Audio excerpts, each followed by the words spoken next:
Assalamualaikum warahmatullahi wabarakatuh. Selamat datang di channel Sahabat Nages. Semoga teman sejawat dilindungi oleh Tuhan Yang Maha Esa. Teman sejawat tenaga kesehatan yang baru tahu channel ini, silakan subscribe dan bunyikan tombol loncengnya agar tidak ketinggalan informasi tentang kabar CPNS dan P3K yang terbaru. Oke teman-teman, di sini kita akan membaca artikel teman-teman ya. Ini membahas tentang pegawai pemerintah ya, antara PNS dan P3K teman-teman ya. Oke. Permasalahan penataan ya. Penataan pegawai non-ASN, kondisi di lapangan yang menunjukkan cukup banyak nomenklatur jenis pegawai di instansi pemerintah ya, selain PNS dan P3K. Seperti tenaga honorer. Nah, ini benar ya teman-teman ya. Banyak sekali teman-teman, terutama teman kita yang masuk kategori honorer ya. Kemudian tenaga ahli. Nah, ini teman-teman. Kemudian pegawai pemerintah non pegawai negeri. Nah, ini ada atau disingkat dengan PPNPN ya. Kemudian pegawai kontrak ada, biasanya di puskesmas teman-teman ya. Pegawai tidak tetap atau PTT. Nah, ini ada di lingkungan Pemprov ya. Banyak ini teman-teman. Ada yang di daerah juga ada, termasuk PTT ya. Kemudian tenaga pendamping ya, tenaga sukarelawan dan sebagainya. Dengan tingkat pendidikan, keahlian dan standar gaji yang berbeda-beda, jangka waktu penataan pegawai non-ASN atau tenaga honorer sudah sangat dekat, yaitu sebelum tanggal 28 November 2023 ya. Jadi memang penataannya dicanangkan sebelum tanggal 28 November 2023 sudah harus ada dua ya di instansi pemerintah pegawai ASN-nya, yaitu antara PNS dan P3K. Nah, jadi ini memang sudah dikebut dan sudah dicanangkan oleh pemerintah ya. Artinya kita juga harus mematuhi teman-teman sebenarnya. Tapi nanti tergantung dari kebijakan dari pemerintah ya. Biasanya nanti tetap akan ada evaluasi ya, soalnya waktunya mepet sekali teman-teman. Baru tahun kemarin saja dibuka P3K itu pun sedikit. Kemudian tahun ini juga belum fix berapa ratus atau berapa ribu yang dibuka, nah, terutama untuk tenaga kesehatan. Kalau guru sudah mulai teman-teman ya. Ya mudah-mudahan tetap nanti tenaga kesehatan diberi jatah seperti guru teman-teman ya. Kalau guru kan biasanya langsung semuanya itu pasti masuk, cuman ada tahap-tahapnya saja sih, saya lihat kemarin itu. Lanjut, PP Manajemen P3K mengamanatkan PPK di instansi pemerintah untuk tidak melakukan perekrutan pegawai non-ASN atau tenaga honorer lagi. Nah, namun, rekrutmen terus dilakukan yang membuat permasalahan pegawai non-ASN atau tenaga honorer tidak berkesudahan hingga saat ini. Jadi memang kebutuhan di rumah sakit pemerintah juga masih banyak teman-teman. Kadang-kadang dari PNS, perekrutan PNS itu cuma sedikit sekali yang jadi istilahnya prioritas. Tapi dari realitanya ternyata banyak kebutuhan, terutama di ruangan-ruangan sebagai istilahnya kalau di instansi pemerintah biasanya banyak yang dari nakesnya itu kayak perawat, kemudian rekam medis, farmasi, bidan, itu banyak kebutuhannya.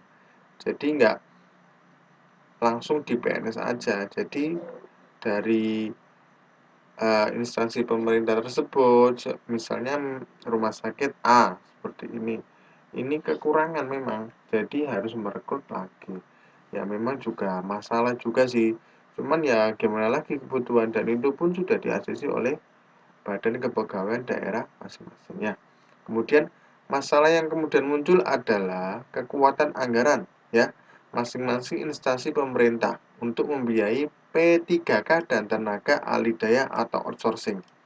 Nah, ini nantinya kalau untuk alidaya ini wacananya untuk yang non-nakes. Nah, yang non-nakes nanti sopir ambulan, kemudian pegawai kebersihan, dan lain-lain sebagainya ya.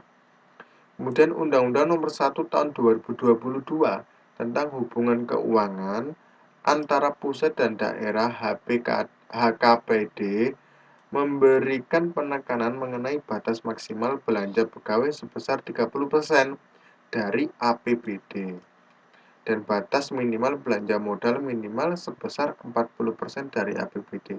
Jadi ini sudah ada undang-undangnya untuk pembelanjaan batas maksimalnya memang hanya sebesar 30% ya. Oke, lanjut.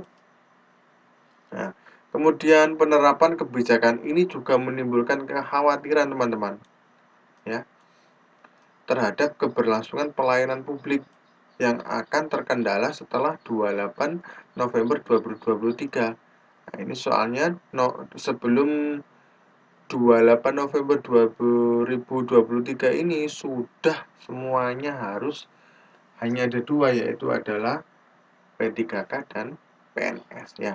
Kemudian langkah strategis perlu dilakukan pemetaan kebutuhan SDM organisasi sesuai analisis jabatan dan analisis kesebaban kerja ya teman-teman ya.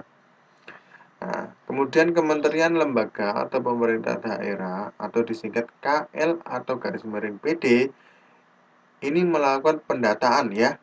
Harusnya memang seperti itu, pendataan dan pemetaan pegawai non-ASN tenaga honorer di masing-masing instansi pemerintah. Ya, KLPD mendorong pegawai non-ASN atau tenaga honorer untuk melamar sebagai CPNS dan PCPPPK sesuai hasil pemetaan kebutuhan SDM di instansi tersebut. Jadi memang harus ya teman-teman ya. Tujuannya apa? Untuk mengurangi tenaga honorer yaitu mengkebut sebelum tanggal 28 November 2023. Oke. Kemudian kedua, pelaksanaan seleksi CPNS dan CPPK ya atau calon P3K atau calon PNS terhadap pegawai non ASN atau tenaga honorer agar disesuaikan dengan substansi ya, tugas dan pekerjaan yang diemban selama ini. Artinya apa teman-teman ya, harus sesuai dengan pekerjaan yang diemban selama ini, jadi nggak melenceng ke mana-mana. Karena secara substansi, pegawai non-ASN atau tenaga honorer sangat ahli di bidangnya masing-masing. Ya, benar ini teman-teman ya. Jadi contohnya semuanya farmasi, sudah lama di situ pegawai honorer. Ya, dia sudah menjabat 5 tahun, 7 tahun, hampir 10 tahun juga ada teman-teman ya. Itu ya harus memang sesuai dengan ahli di bidang masing-masing. Ya, jika pelaksanaan seleksinya disamakan dengan seleksi umum, akan sulit bersaing dan lolos. Nah, ini teman-teman, permasalahan seperti itu. Kadang-kadang dapat curhatan dari teman-teman, padahal mereka sudah lama di situ, sudah ahli, sudah dibutuhkan di instansi pemerintah tersebut, kalah dengan yang seleksi umum yang baru-baru aja ya, yang fresh graduate. Padahal keahlian mereka sangat dibutuhkan oleh instansi tersebut. Nah, ini memang permasalahan seperti itu ya teman-teman ya.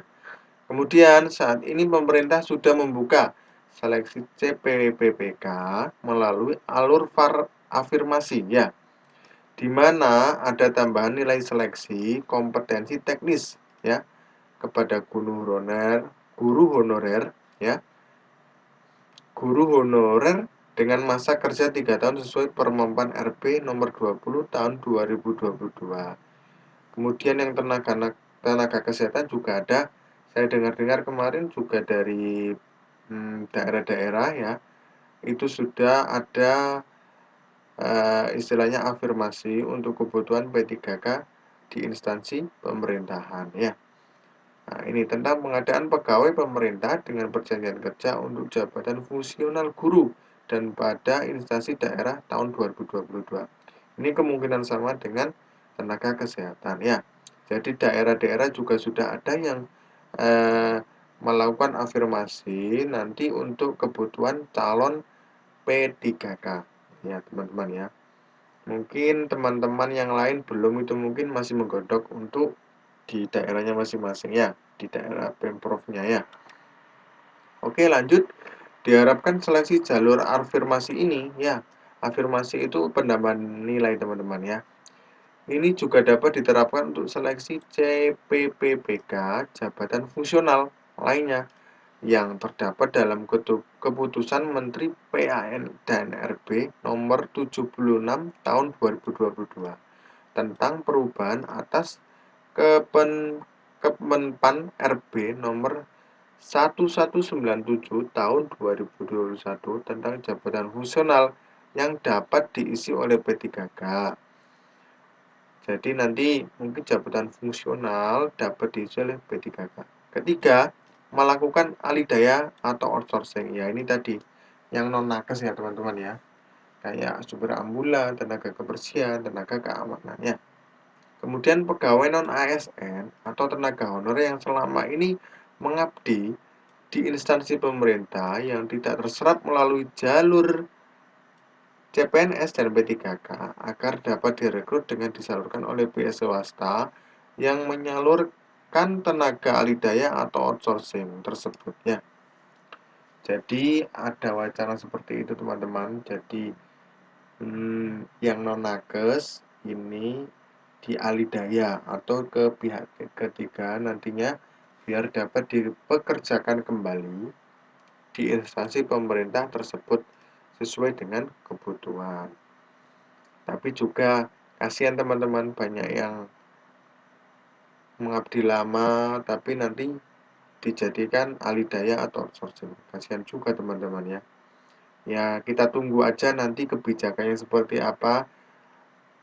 Mudah-mudahan teman-teman yang non-nakes juga bisa masuk ke P3K ya, mudah-mudahan. Kemudian ini dapat melakukan kerjasama atau kemitraan dengan Kementerian Ketenagakerjaan maupun Dinas Ketenagakerjaan yang ada di daerah untuk dapat memberikan pelatihan-pelatihan kepada kepegawaian non-ASN atau tenaga honorer yang selama ini sudah mengabdi di instansi pemerintah untuk dapat disalurkan ke BUMN atau BUMD maupun perusahaan swasta yang membutuhkan. Jadi ini tetap memang ada wacana untuk alidaya ya teman-teman ya. Oke, lanjut. Kemudian pemerintah pusat perlu melakukan sejumlah langkah strategis teman-teman ya. Yakni yang pertama, merevisi PP nomor 49 tahun 2018 terkait batas waktu penghapusan pegawai non-ASN atau tenaga honorer ya. Jadi harus ada revisi. Nah, karena apa teman-teman? Jadi memang kan seharusnya seperti itu, soalnya banyak sekali yang tenaga honorer yang belum terserap teman-teman, dan waktunya mepet hanya 2 tahun. Nah, ini formasinya aja belum diketahui. Kemudian kedua, ini untuk kementerian dan lembaga, penghapusan pegawai non-ASN atau tenaga honorer tetap dilaksanakan sesuai jadwal semula, yakni sampai dengan 28 November 2023. Tetapi untuk pemerintah daerah atau provinsi, kabupaten kota, penghapusan pegawai non-ASN atau tenaga honorer perlu ditambah 2 tahun lagi. Nah, ini bisa jadi solusi teman-teman ya. Soalnya kenapa? Waktunya mepet sekali untuk 2 tahun ini aja. Ya. Kalau bisa ini 28 November 2025. Jadi ada senggang waktu yang semuanya bisa terserap. Diharapkan dengan tambahan waktu di tahun tersebut ya, 2 tahun tersebut pemerintah daerah dapat menata pegawai non-ASN ya atau tenaga honorer di daerah. Ya. Kemudian kedua, pemerintah menyiapkan tambahan lokasi anggaran untuk pengadaan CPPBK pada instansi pemerintah dengan memanfaatkan masa transisi 5 tahun. Ya, ini sebuah solusi teman-teman, benar sekali ini. Jadi memang harus ada revisi lagi, ya makanya ini dievaluasi. Ya, mudah-mudahan tahun ini banyak, tahun besok lagi 2023 banyak, jadi teman-teman honorer yang ada di instansi pemerintah terserap semua, bisa lega ya. bisa enak masuk P3K ya. Kasihan teman-teman yang mengabdi lama di puskesmas, banyak sekali teman-teman, malah yang di daerah yang dengan gaji seadanya ya. Kemudian masa transisi tersebut dapat digunakan oleh pemerintah daerah untuk penataan SDM, termasuk di dalamnya pengadaan CPBPK, dengan tetap memegang teguh prinsip efisiensi dan efektivitas organisasi. Ya, tetap nantinya akan dimodifikasi, tetap dengan prinsip efisiensi dan efektivitas organisasi. Ya, teman-teman, jadi memang ada wacana seperti itu. Yang pertama memang harus ada dua teman-teman, diharuskan itu ya.